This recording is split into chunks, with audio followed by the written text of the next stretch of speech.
আচ্ছা, বিধানসভার অধিবেশন আজকে কত তারিখ?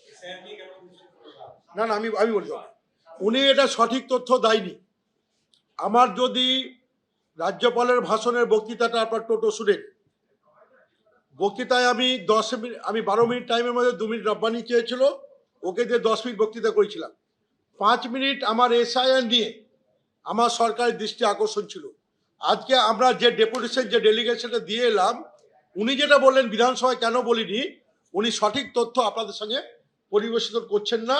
আমার বাজেট অধিবেশনের বক্তব্য যদি আপনারা সঠিকভাবে দেখেন, সেই দিন আমার 10 মিনিটের মধ্যে 5 মিনিট এসআই সংক্রান্ত ব্যাপারে মানুষের দুর্দশা এবং এসআই নিয়ে আমরা যেমন আজকে যে বক্তব্য রেখেছি, সেই বক্তব্য বিধানসভায় অন রেকর্ড আছে। কুণাল বাবুকে সে দেখে নিতে বলবে। এইসব মিথ্যা মানে প্রেশার সাথে থাকার জন্য যেন কোনো মিথ্যা স্টেটমেন্ট না করেন, এটা আপনাদের মাধ্যমে আমি কুণাল বাবুকে সতর্ক করে দিতে চাইছি। আমরা যেমন মুখ্যমন্ত্রীর কাছে গেছি, আমরা রাস্তায় আছি, আমরা বিধানসভায় ফ্লোরে দাঁড়িয়ে আমরা তৃণমূলের যারা বক্তা, আমরা সে বক্তব্য রেখেছি। বক্তাদের মধ্যে আমি নিজে একজন ছিলাম।